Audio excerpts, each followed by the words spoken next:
Good morning बच्चों। महाविद्यालय में आप सभी का हार्दिक स्वागत है। मैं doctor Sudha Mittal, associate professor in business administration.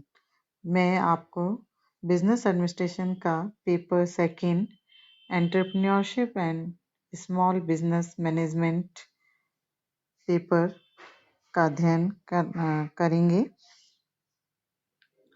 और आज जो अपन टॉपिक कर रहे हैं, कॉन्सेप्ट ऑफ एंटरप्रेन्योरशिप, यानी उद्यमिता की क्या अवधारणा है और उद्यमिता का एक संक्षिप्त परिचय मैं आपको बताऊंगी। उद्यमिता किसे कहते हैं या किस प्रकार से उद्यमिता की अवधारणा का विकास हुआ। उद्यमिता विकास के लिए, जैसे पीटर एफ ड्रकर ने कहा, entrepreneurship is neither a science nor an art, it is a practice. It has a knowledge base. Knowledge in entrepreneurship is a means to an end. Indeed, what constitutes knowledge in practice is largely defined by the ends, that is, by the practice. इसी प्रकार Robert सी रॉन्स्टेड ने कहा, entrepreneurship is the dynamic process of creating incremental wealth. कहने का तात्पर्य, उद्यमिता एक ऐसी गतिशील प्रक्रिया है जिसके माध्यम से कोई भी उद्यमी या एक साहसी व्यक्ति अपने धन का निर्माण करता है, धन में वृद्धि करने का प्रयास करता है। एंटरप्रेन्योरशिप एक ऐसा कार्य है, ऐसी योग्यता है, विशेषता है या इसको एक ऐसा नॉलेज के रूप में जाना जाता है जो कि किसी उद्यमी के अंतर्गत पाई जाती है और एक उद्यमी अपनी प्रैक्टिस के माध्यम से उद्यमिता को आगे बढ़ाता है और उस धीरे धीरे अपने उद्यम के अंतर्गत विकास करता है।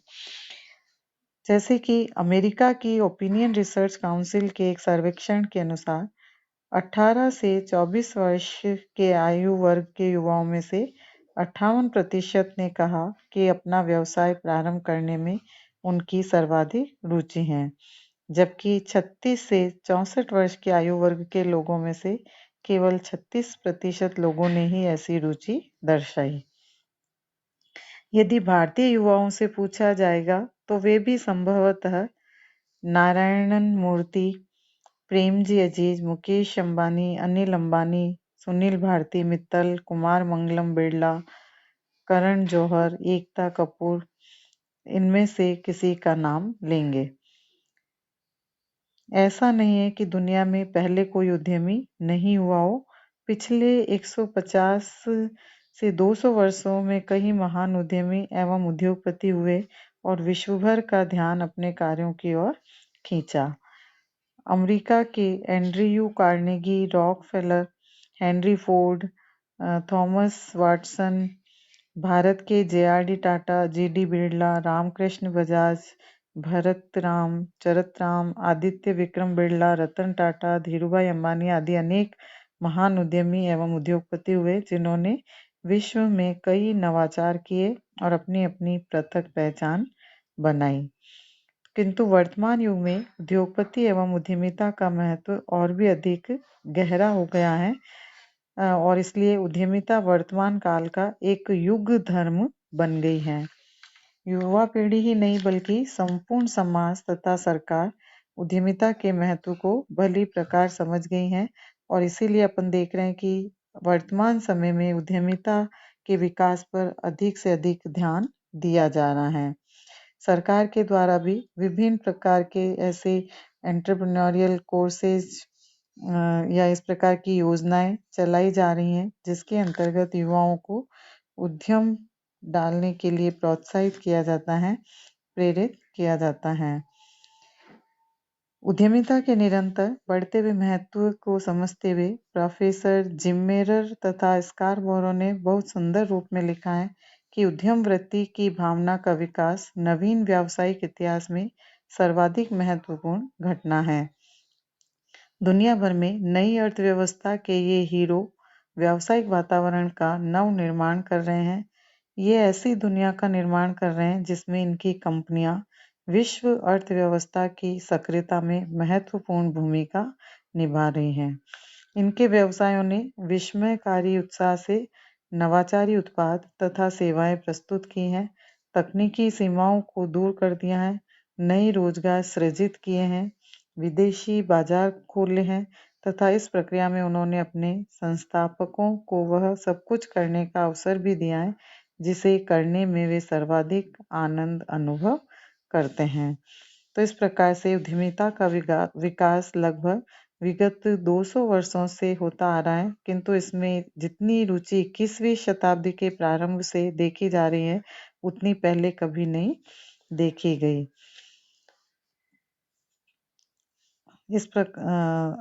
इस तरह से उद्यमिता का विकास निरंतर हो रहा है और उद्यमिता विकास के बारे में इसकी विभिन्न अवधारणाएं प्रचलित हुई हैं और इसके अंतर्गत भिन्न-भिन्न विद्वानों ने अलग-अलग दृष्टिकोणों से देखा और समझा और उनके मन मस्तिष्क में उद्यमिता के संबंध में भिन्न-भिन्न विचार उत्पन्न हुए हैं तथा उसके विभिन्न रूपों के दर्शन किए हैं। ये विभिन्न विचार एवं रूप उद्यमिता की विभिन्न अवधारणाएं ही हैं। उद्यमिता की ऐसी कुछ प्रमुख अवधारणाएं हम देख सकते हैं, जैसे फर्स्ट है जोखिम उठाने की क्षमता के रूप में, in the sense risk bearing capacity. कुछ विद्वानों ने उद्यमिता को जोखिम उठाने की क्षमता या भावना के रूप में समझा है। ऐसी अवधारणा करने वालों में आयरलैंड मूल के फ्रांस निवासी रिचर्ड कैंटिलोन का नाम अग्रणी है। उनका मानना था कि उद्यमिता जोखिम एवं अनिश्चितता वहन करने की क्षमता या भावना है। उनका विश्वास था कि उद्यमिता को अपनाने में जोखिम एवं अनिश्चितता का सामना करना पड़ता है। जोखिमें तथा अनिश्चितताएं ऐसी होती हैं जिनका बीमा भी नहीं करवाया जा सकता है। अतः उन्होंने यह कहा कि उद्यमिता उन जोखिमों को झेलने की क्षमता या भावना है जिनका बीमा नहीं करवाया जा सकता है। फ्रैंक एच नाइट ने भी उद्यमिता को जोखिम उठाने की क्षमता के रूप में ही माना है। दूसरी, संगठन निर्माण के योग्यता के रूप में, in the sense of organisation building capacity. विद्वानों का एक ऐसा वर्ग भी हुआ है जिन्होंने उद्यमिता को संगठन निर्माण की क्षमता या योग्यता के रूप में देखा एवं समझा है। जेबी से के अनुसार उद्यमिता वह आर्थिक घटक है जो उत्पादन के समस्त संसाधनों को संगठित करता है। यह श्रम, पूंजी, भूमि आदि को संगठित करने एवं उनका सदुपयोग करने की प्रक्रिया है। इसीलिए उन्होंने कहा कि उद्यमिता की सफलता के लिए उद्यमी में प्रशासनिक गुण होने परम आवश्यक है। गार्टनर ने भी उद्यमिता से तात्पर्य नवीन संगठनों का सर्जन करने से ही लगाया है। थर्ड, प्रबंधकीय एवं नेतृत्व कौशल के रूप में, in the sense of managerial and leadership skill. उद्यमिता को प्रबंधकीय एवं नेतृत्व कौशल के रूप में भी देखा एवं समझा गया है। ऐसी अवधारणा करने वालों में प्रमुख विद्वान हॉस्लिस तथा जे.एस. मिल हैं। हॉस्लिस के अनुसार प्रबंधकीय एवं नेतृत्व कौशल उद्यमिता के महत्वपूर्ण पहलू हैं। नवाचारी कार्य के रूप में, 20वीं शताब्दी के मध्य से उद्यमिता को नवाचारी कार्य के रूप में माना जाने लगा। शुम्पीटर पहले व्यक्ति थे जिन्होंने उद्यमिता की नवाचारी कार्य के रूप में अवधारणा की थी। उनका मत था कि उद्यमिता के द्वारा नवीन उत्पादों, नवीन प्रक्रियाओं, नवीन तकनीकों आदि को जन्म दिया एवं अपनाया जाता है। इनके बाद अनेक विद्वानों ने इस अवधारणा का समर्थन भी किया और आज भी हम देखते हैं कि कई विद्वान उद्यमिता के लिए नवाचार को आधारभूत मानते हैं। ऐसे विद्वान अन्य कार्यों को भी उद्यमिता के लिए महत्वपूर्ण मानते हैं। नेक्स्ट है उपलब्धि की उच्च आकांक्षा के रूप में, in the sense of high need for achievements. McClelland ऐसे विद्वान हुए जिन्होंने उद्यमिता को उपलब्धि की उच्च आकांक्षा के रूप में देखा है। उनका मानना था कि जो व्यक्ति उपलब्धि की उच्च आकांक्षा रखते हैं, उनमें उद्यमिता उच्च स्तर की होती है। अतः उद्यमिता व्यक्ति की उपलब्धि की उच्च आकांक्षा का परिणाम है। उन्होंने स्पष्ट किया कि अधिक धन कमाने की लालसा उपलब्धि की उच्च आकांक्षा नहीं है। अवसर खोजने की प्रक्रिया के रूप में, in the sense of process for searching opportunities. 20वीं शताब्दी के 9वें दशक में उद्यमिता की अवधारणा एक प्रक्रिया के रूप में की जाने लगी, जिसमें अवसरों को खोजा जाता है ताकि उनका लाभ उठाया जा सके। स्टीवेंसन तथा जारिल्लो ने कहा कि उद्यमिता वह प्रक्रिया है जिसके अंतर्गत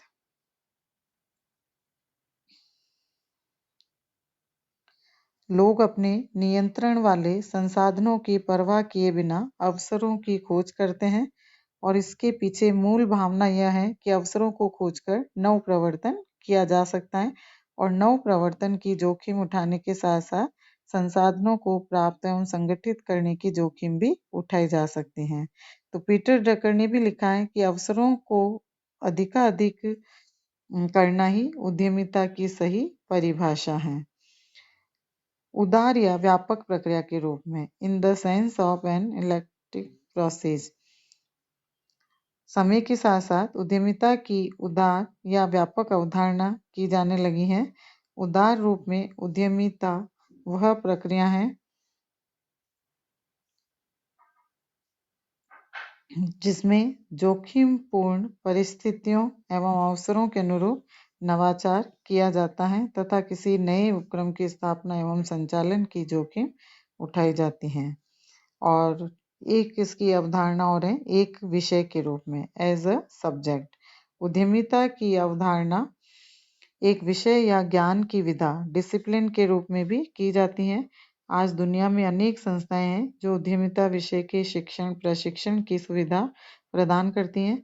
ऐसी संस्थाओं में अनेक विद्यार्थी एवं प्राध्यापक उद्यमिता विषय को पढ़ते एवं पढ़ाते हैं तथा उद्यमिता पर शोध करते हैं। इस अवधारणा को मानने वाले व्यक्ति ये विश्वास रखते हैं कि उद्यमिता का विधिवत एवं व्यवस्थित अध्ययन अध्यापन किया जा सकता है तथा इसे दूसरों को सिखाया जा सकता है।